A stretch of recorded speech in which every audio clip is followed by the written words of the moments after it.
ओम श्री हनुमते नमः। श्री हनुमान एस्ट्रोलॉजी प्रिय मित्रों नमस्कार। आज आपको जानकारी देंगे सेनापति मंगल राशि परिवर्तन के बारे में। जी हाँ, मंगल को सेनापति कहते हैं। यह युद्ध, वीरता, साहस, पराक्रम का कारक है।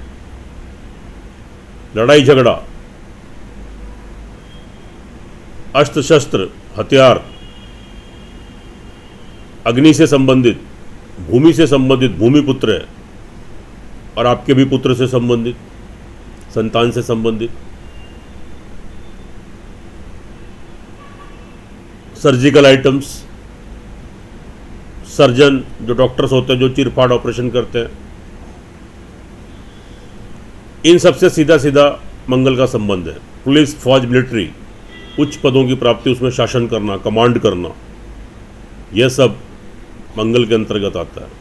शुभ स्थिति होने पर जातक इन सभी क्षेत्रों में तरक्की उन्नति करता है और उसका पराक्रम और उसके अंदर बहुत साहस रहता है, सेल्फ कॉन्फिडेंस बहुत होता है, उसका पराक्रम बहुत बढ़ता है, वह अपने पराक्रम के बल पर आगे बढ़ता है।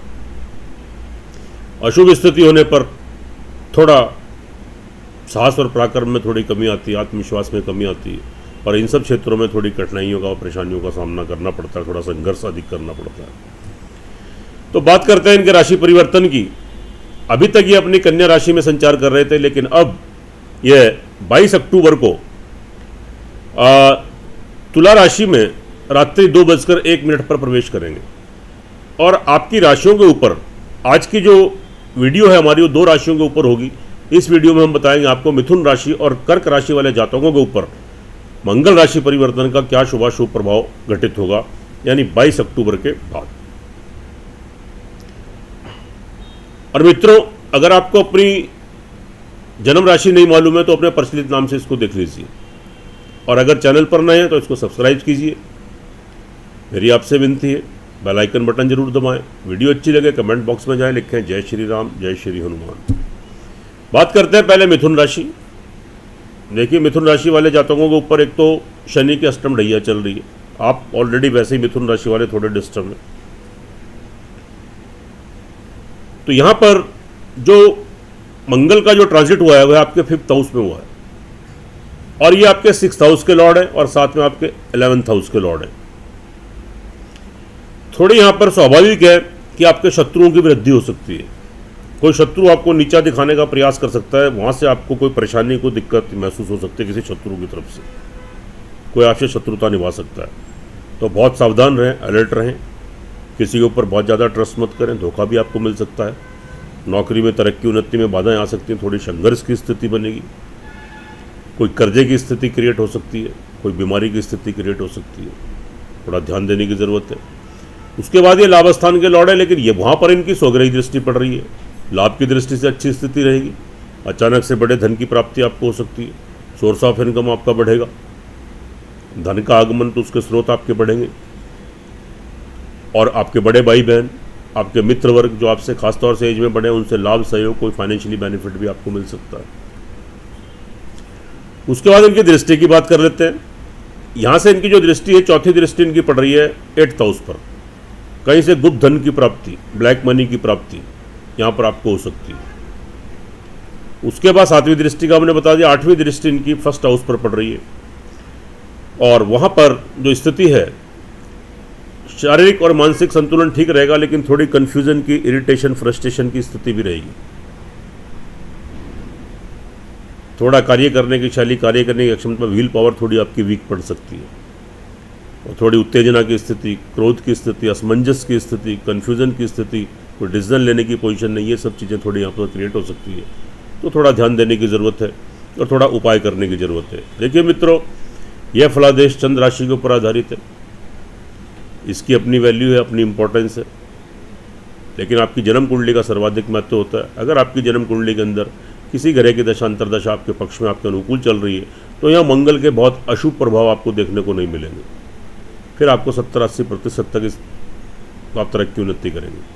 और अगर आपकी जन्म कुंडली के अंदर भी किसी ग्रह की दशा अंतर्दशा आपके पक्ष में नहीं चल रही है, आपके अगेंस्ट है, तो संभवतः शुभ फलों में थोड़ी कमी आ जाएगी, और थोड़े संघर्ष, थोड़ी कठिनाई और परेशानी आपकी बढ़ जाएगी। उपाय के तौर पर ओम गंग गणपति में 108 टाइम्स एक हनुमान चालीसा का पाठ, उसके बाद एक संकट मोचन हनुमान अष्टक का पाठ कीजिए, श्रद्धा और ध्यानपूर्वक 2 पाठ जरूर कीजिए, हनुमान जी की आरती कीजिए।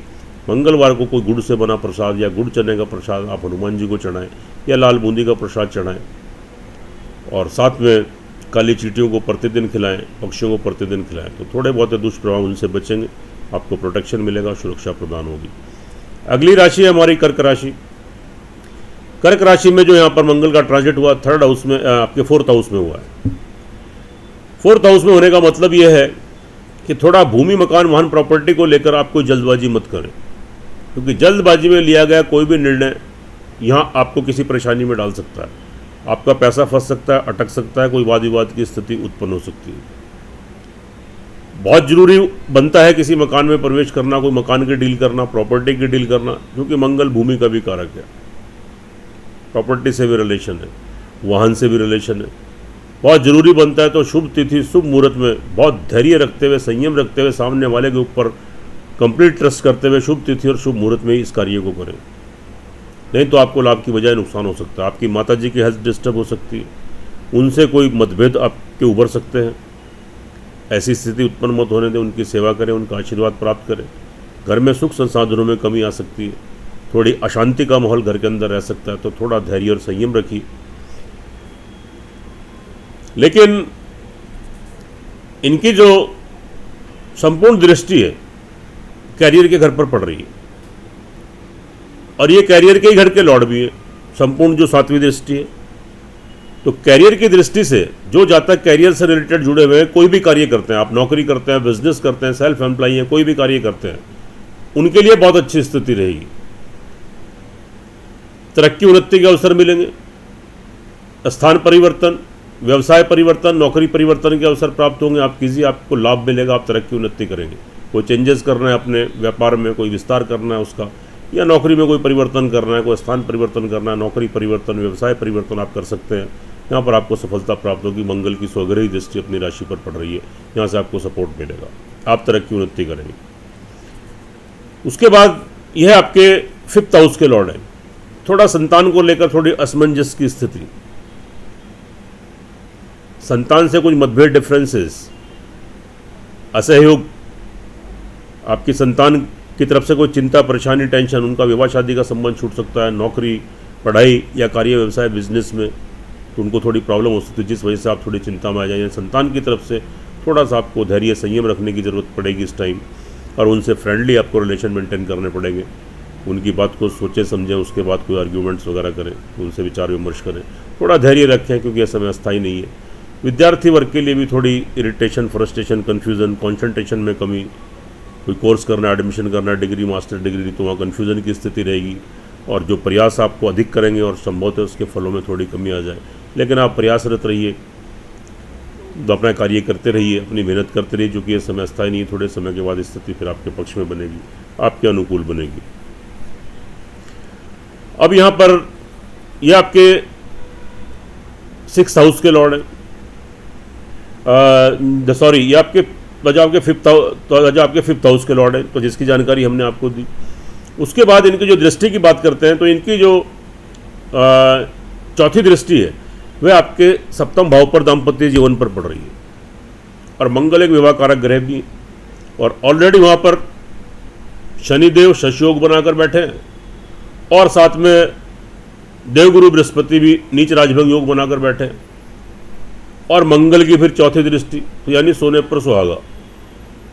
अगर अब तक विवाह शादी को लेकर आपको कोई तकलीफ, कोई व्यवधान, कोई परेशानी आ रही थी, तो वो दूर हो जाएगी, और अचानक से आपके कोई विवाह शादी के संबंध बनेंगे, आप किसी विवाह सूत्र में बंधेंगे, नए प्रेम संबंध स्थापित हो सकते हैं, और प्रेम संबंध पहले से आपके चल रहे हैं तो वो विवाह शादी में तब्दील हो सकते हैं। और विवाहित है, मैरिड लाइफ जी रहे हैं, तो पति पत्नी का एक दूसरे का लाभ सहयोग मिलेगा, अच्छा माहौल रहेगा।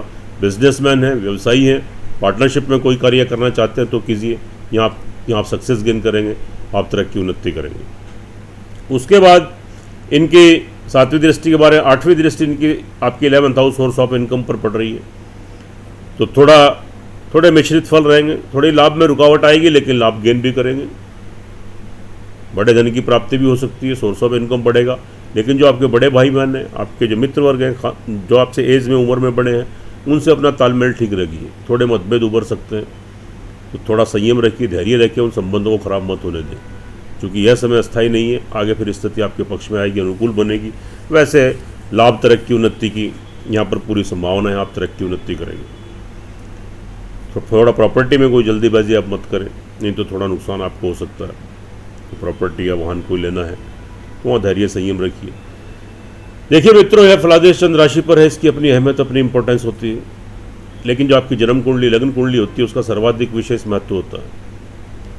अगर आपकी जन्म कुंडली में किसी ग्रह की दशा अंतर्दशा आपके पक्ष में, आपके अनुकूल चल रही है, तो निश्चित मानिए कर्क राशि वाले जातक यहाँ बहुत तरक्की उन्नति करने वाले हैं, उनको बहुत अच्छे अवसर प्राप्त होंगे।